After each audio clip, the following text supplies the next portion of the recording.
Hey, I'm Jessie. And I'm Ryan. You're listening to Your Therapist is Not Okay. On this episode, we're going to be talking about all our pet peeves that happen to us when people find out we're therapists and how they might talk to us at dinner parties and other things.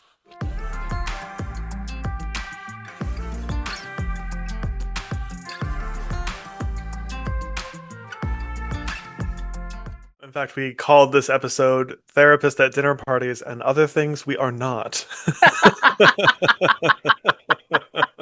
So you're in for a treat because you get to hear all our gripes today. We thought we'd just kind of start with each of us sharing some things that people have said to us and asked us in social settings. Yeah. People tend to have really interesting reactions when they find out you're a therapist. There's not every profession kind of generates follow-up questions. There's plenty of others that do, but therapy is one that definitely people tend to have curiosities, questions, and opinions about. Yeah, that's right. Oh, absolutely. Sometimes it's really sweet how people might say that they're in therapy or that they really respect our work. I just had a lovely Uber driver who was taking me to pottery, and he was talking about he just had session number two and how it's tricky for men to open up and how much he's loving it. And Mm. I was like, that's wonderful. And that is not all I usually get. I often get the question of, are you reading my mind? I'd like to say yes to that. You know what I'm like, Yes, and you should be ashamed. yeah. Or like, ooh, better not say anything around you. And I'm like, what do you, okay, goodbye. Actually, it's great for me. That means the interaction's over. Actually, I do know that to be true, actually, for you. You would I'm love like, that. fabulous. Bye. I know. The other one that's funny is like they'll be like, "Are you psychoanalyzing me?" And usually I'm like, "I'm off the clock. You just asked me what I did for my job. I don't know." Um, and the one I almost always get, this one's the most common one, is, "Oh, you'll love this." And then they'll launch into quite an intense story, and I'm just in the kitchen getting a pint, and I'm like, I don't know how to leave this situation, cut you off, and I'm still working at this point. So it can get really tricky to know what to say. It really does often open up a door, I think, to I get that you want to share or whatnot, you might be excited, but it really does not ask for consent when it comes to like sharing immediately. That's very true. Yeah, there's definitely that big presumption that we're gonna want to hear everyone's stories about their experience of a mental health provider or the mental health thing that they're struggling with, or that we're ready to give advice about how to support their brother through something. And I'm like, Mhm. no, not really. I think you're kind of like me in that when I'm off work, I just come kind of out of that mode. I'm not gonna Yeah. work so hard the way that I work in a session. Yeah. Yeah, I think we'll get to this soon, but like, yeah, who are we outside of these spaces we're going to talk about? Um, yeah, those are some of mine, and you Mhm. have a number too. So what are yours? I have a couple little stories that I thought of for this. Okay. I have had some people have kind of current event and politics based kind of questions around that. Oh. And sometimes they're kind of interesting and I want to be open to them, but they are still kind of prying into work and asking me to kind of speak to the role of the profession and society in a way that maybe I'm not ready to do that TED talk at grandma's birthday party or something, you know? Um, so there's one that I've gotten before that's well, if therapy works at all, then why are there still shootings? You got to Mm. remember I'm in the States. We still have shootings all the time, unfortunately. And I was baffled by that for a lot of reasons. One, I was like, that is quite an audacious question. Thank you. Yeah. And two, it's yeah, I don't think that's really my job per se, is to stop people from having shit. I do have an obligation if someone tells me I'm gonna do this tomorrow. But that's not really what's happening the vast majority of the time in therapy. And it's interesting that we, as a society, even tend to sometimes have this like witch hunt vibe when someone does commit an atrocious act that we're like, oh, did they have a therapist? Who was their therapist? Like, who's guilty of missing the signs? We Yeah. want to find people to blame. And sometimes that lands on the therapist. Yeah. And so that's never something that I love being even, third party to, that people make that association about me just because I'm a therapist. So yeah, that's kind of an interesting, like very intense kind of question that someone would draw you into, and kind of an example of something that like I'm not ready to perform when I'm at a social event. Yeah. Like if I was giving a lecture about that, then like sure, I would do that, and I would be maybe interested in doing something like that. We've talked about politics on the podcast, Yep. but it takes a lot of energy, attention, and effort to do it Hmm. justice, and not just like this quick banter kind of thing. Yeah. Yeah. And it's quite antagonistic. Like immediately, like putting you Hmm. on the back foot or having to defend something that you weren't even prepared for. Yes, yes. And I do think that there's like quite a few examples with the, like even that kind of like are you reading my mind type of category. It like immediately puts us on the defensive. Like Yeah. explain yourself. And are you gonna act the way I want you to act in this setting? Do you want me to read your mind or not? Like just let me know. Mhm. Uh, Yeah. I cannot read minds. Probably like also goes to the point where we don't always know what clients are anticipating or thinking. Yeah. Exactly, exactly. And then another one that's a meaningful memory to me, when I was in training, we all have supervisors, Hmm. and I was talking to my supervisor about what people are like when they find out you're a therapist, exactly this thing, because I had had a number of people say that like, oh, I thought you would be like really nice and like take care of me because you're a therapist. Mm. Get this from like social situations, like kind of acquaintance level friends, or people I was maybe dating at the time, like had gone on one date with, because this was the red flag for me.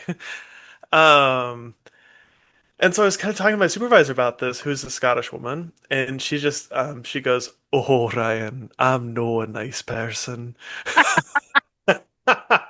As basically just a way to reflect that, like, this idea that therapists are all, quote, nice people that want to take care of everyone all the time is BS. Like, it's not, and it's also not a healthy disposition to life. If we are doing that, we're Yeah. not going to have anything left for ourselves or the people who we, do wish to care for in a way that is mutual and social and loving. Yeah. Yeah, so that's important. In fact, in when we train people, we'll often talk to them about the pitfalls of like taking this on as a job to take care of people because you've been obligated for Hmm. other reasons in the way you were raised to Yeah. always be this caretaker. So being able to embrace the other parts of ourselves, just like any other human being, is really important. Absolutely. And I I just love the idea of this woman being like, "Oh, Ryan, I'm no one nice person. I'm not a nice person." I think that's true. There is this kind of conception of who we're gonna be and these expectations that in the office and out of the office are gonna be kind of perfectly aligned. Mhm. Um, And I think that like this can happen to a lot of professions, as you were saying. And I think it is this aspect of an expectation that we have on some professions of like who they're going to be and how they're going to relate, because there are some personality types or schemas about, let's say, lawyers or Mhm. doctors and us as therapists. Like, what kind of person is this? Our profession becomes identity in some ways. Absolutely. Even as you're saying that, like I know the examples that I came up with when we were talking with those like lawyers, doctors, therapists, those ones that we mostly talked about because they're kind of in the general realm that we're in terms of kind of profession and the demands that are placed on them, there are even though so many other things that kind of get twisted up with identity, where I'm thinking about like comedians. If you say that you're a comedian or you're trying stand-up comedy, someone around you is gonna be like, "Oh, say something funny." Yeah, perform Right? now. Do something right now, and then like, oh, it's the same thing. Even if you're just casually like mentioned to someone like, oh yeah, I think I'm pretty funny, and they're like, oh well, say something funny, and like that's not really how that works. So there's lots of professions where people like it's hard to disentangle our identities with what we do, and then other people will also do that entanglement and kind of say like, oh, you must be a stand-up comedian 24/7. You Yeah. must, for doctors, like we've talked about like oh, do you want to look at the sore in my mouth?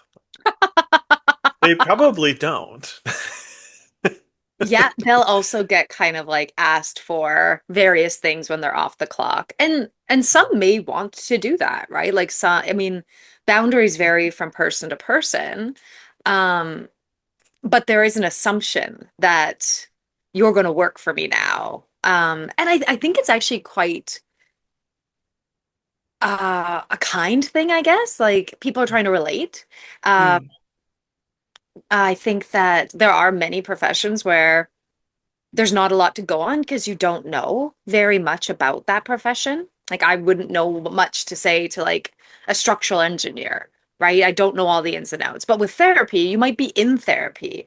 You have an understanding of what we do. And thinking about like that, you can immediately think about psychotherapists and kind of have a sense of us, right? Or like, or what we're doing, what our day to day looks like. And same with doctors and like lawyers. You kind of have an understanding of like what that looks like. And so there might be normal follow-up questions. The problem is that often they're kind of missing the mark of what we might want to talk about. Like I actually love thoughts on therapy specifically. I really like an intellectual question. Usually, like lately, it's been about AI. I'm quite interested to talk intellectually to people about that or talk about a theory. Someone asked me the difference between cognitive behavioral therapy and psychodynamic. I'd be happy to talk about it because you're actually asking about something I'm passionate about. And I love talking about my opinions and thoughts versus asking me to do work or mm, process something for you. Um, and so I think that's kind of the distinction I would make about what I'm really comfortable with versus like processing your emotions with you when I don't know you is quite a difficult thing. yeah, there's a big difference between those things for sure. And I think something that I try to practice with friends who have other professions, that also works well when they do it with me is just asking before like diving into the question, just saying like, hey, can I ask you a question about therapy? Hmm. Or I might say like, hey, like can I ask you a question about medication interactions? Mm, That's something I might ask a medical friend. And then they'd say like, yeah, I can do that. Or like, no, it'd probably be better if you talk to your doctor about that. And yeah. that's ask and be okay with the answer, whatever it is. You have to be ready for someone to say like, no, I don't want to do that if you're gonna ask. Yeah. That makes a big difference to me Mm, because one of the things that I'm typically really willing to talk about is similar to Jess, like difference between modalities and like types of working.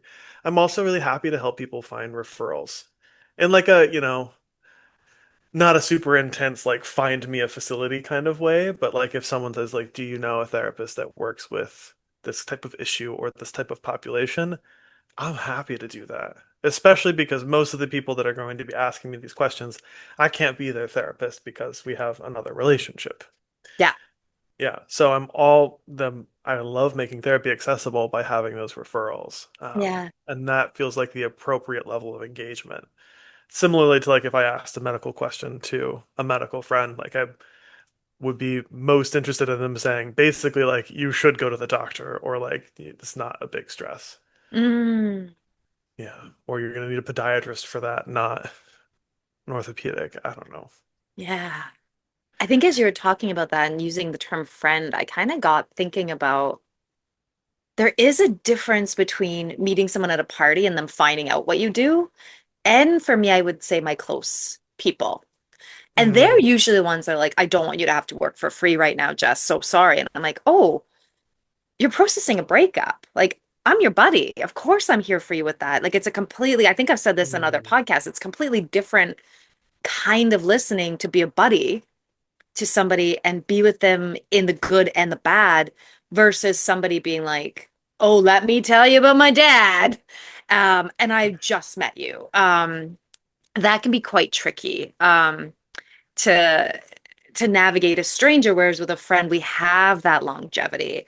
And for me, I have a definition of friend that is, would I feel comfortable doing it with you? Would I feel comfortable opening up about a breakup with you? Would I feel comfortable sharing some of the stuff I'm going through? And if the answer is yes, you're my friend. mm. And if the answer is no, you're probably going to be in an acquaintance place. And so for me, a friend coming is wonderful because it deepens the relationship. Whereas I think for myself, I find there's more of a boundary up with someone I don't think I'm going to see again.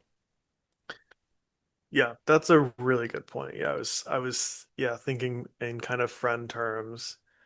Um, but yeah, absolutely the random people at parties too, like kind of where we started with that discussion is like, yeah, maybe a different level of comfort and willingness to kind of dive into stuff. Yeah. Yeah. Yeah. There's very little that I'm really willing to talk to a random person about.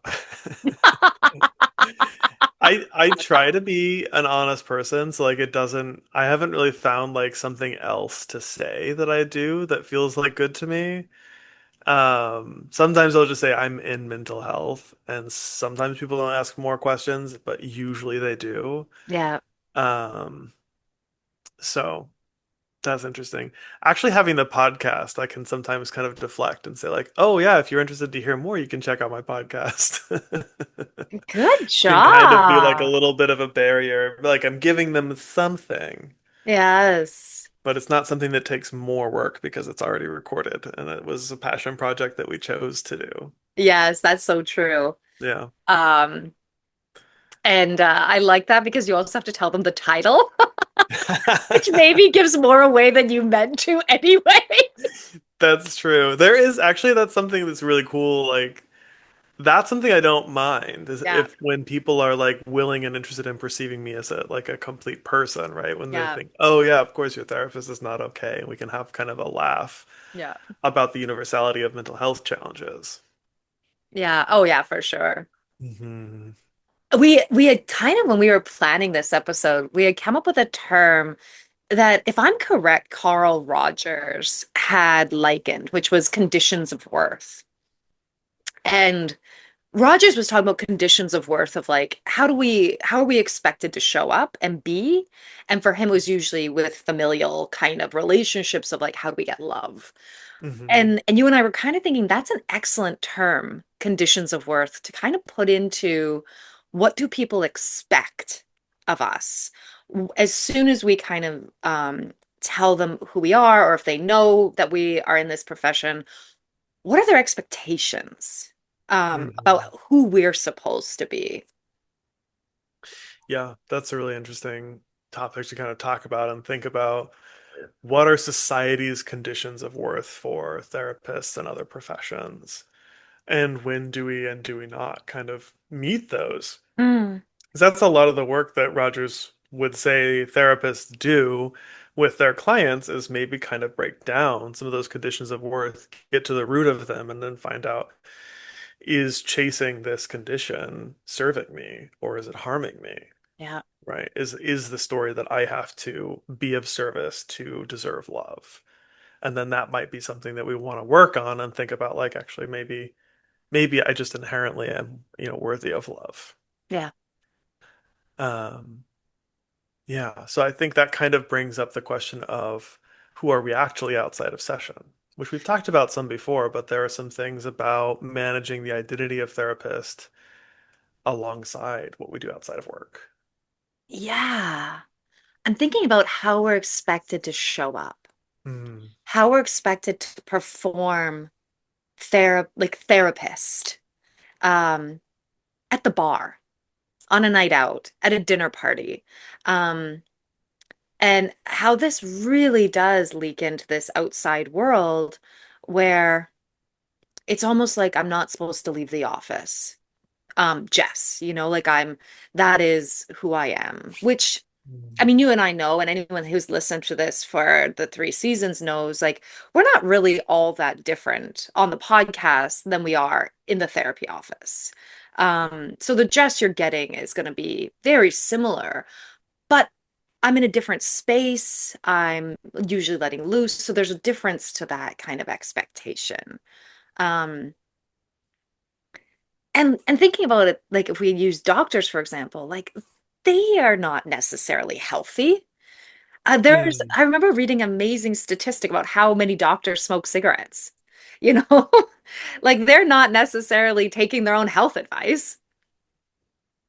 No, no, and that's kind of an interesting, yeah, that's an ex interesting example of a condition of worth for doctors is like, oh, you must be super healthy Yeah. because you know all about how to prevent these illnesses and these lifestyle diseases. And no, like, sure, they know that. It's just like, sure, I know how to have healthy communication. Does that mean I always do? Absolutely not.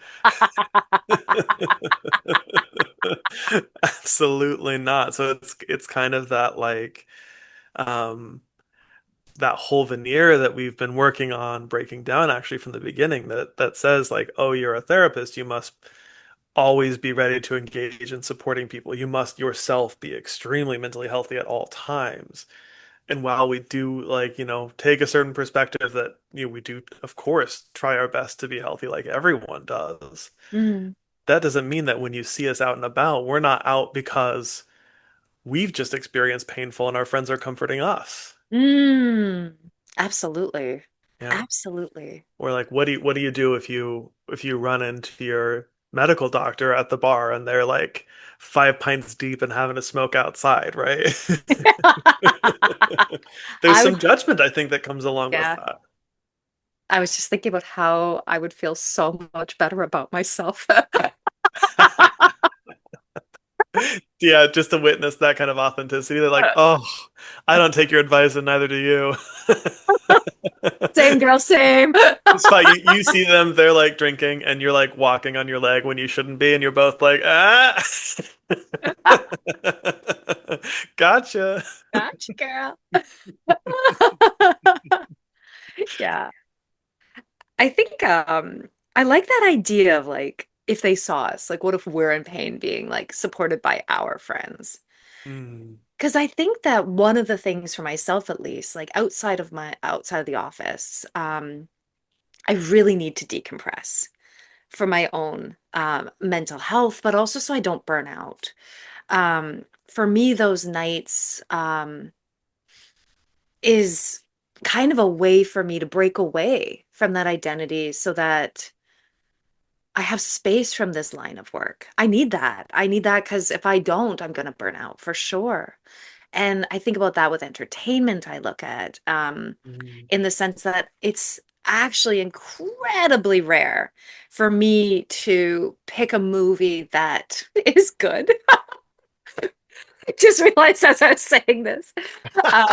Like, I'm probably not the one watching like the critically acclaimed film over here. I'm usually watching Jurassic Park for the like 80th time or an action movie. And I think that that's really so helpful for me because often the topics that I might see in a movie are really ones that I might see at 8 a.m. with a client.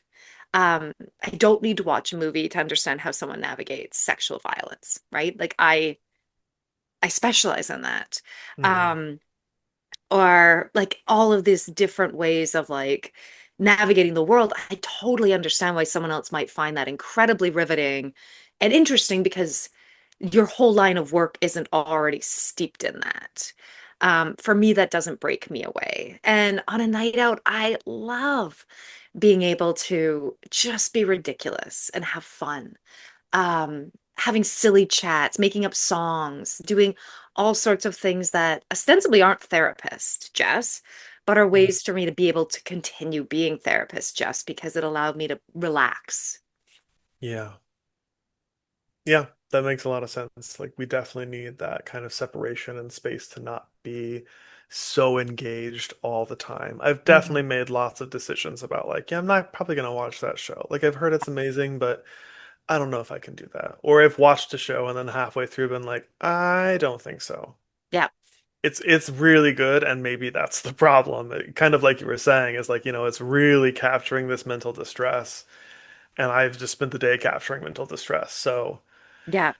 yeah, definitely I understand that.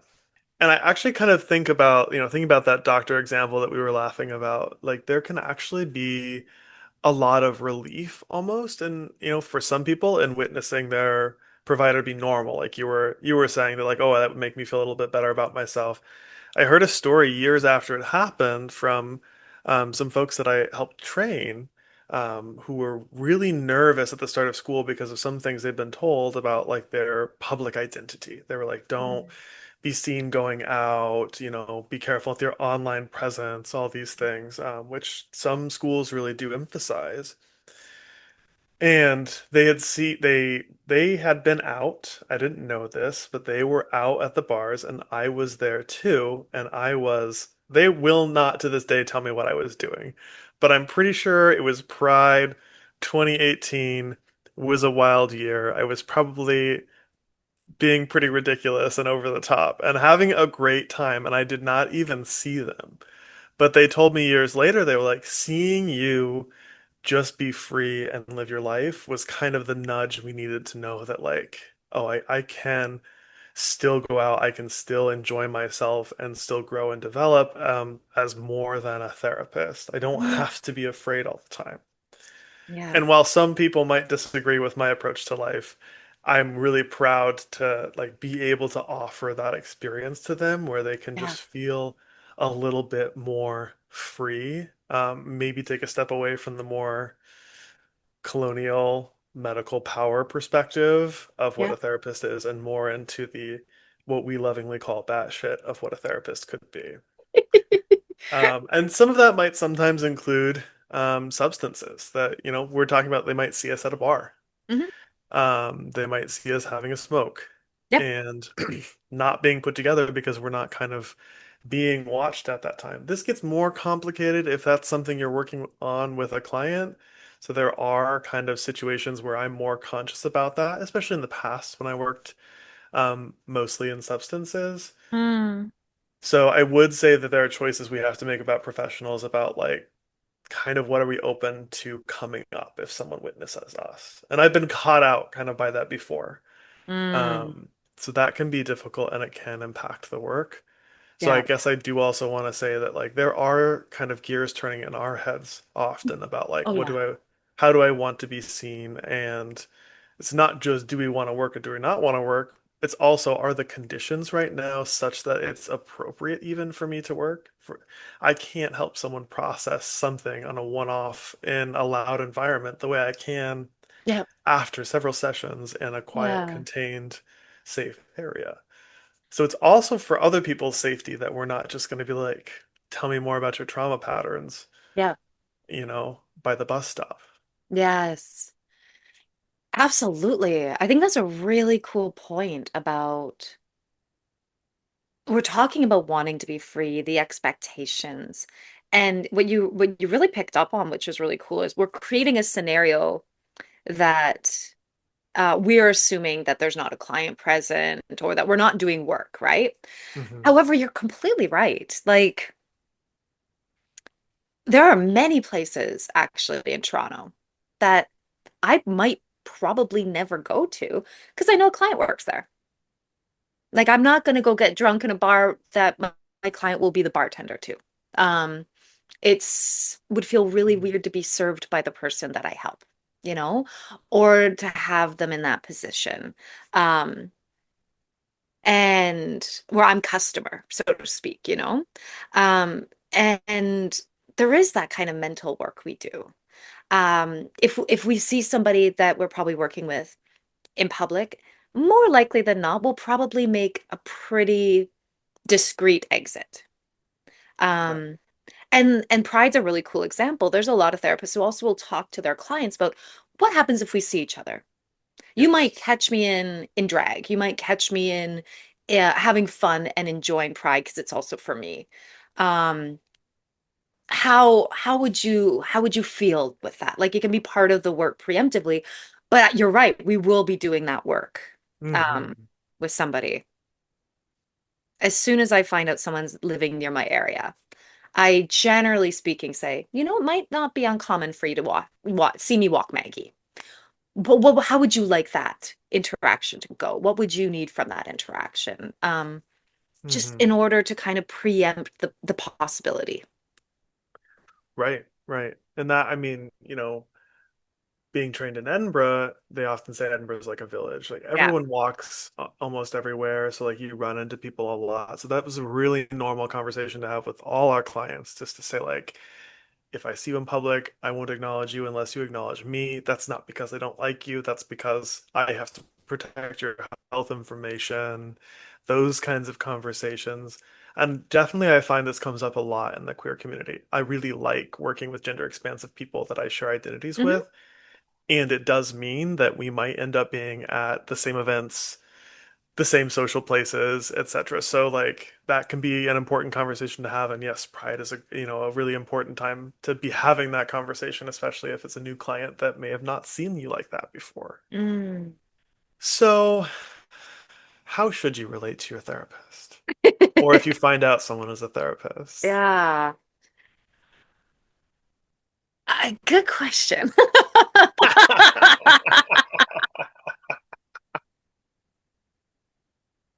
I think in some ways there's this image of us that we're put together, that we have amazing Mhm. communication, that we're safe, that we're zen, that we're always ready to talk. And I think the big one is just to realize that we're people. Mhm. And I think that'd be really helpful. That we're probably just like you might dress up for a night out and we're gonna feel like we look bad, you know? We might want to hit the dance floor and just be having a great time like Ryan at Pride. We might be drunk, like we might just be having fun or on a substance. And because we don't work the next day, we're just having fun with our buddies.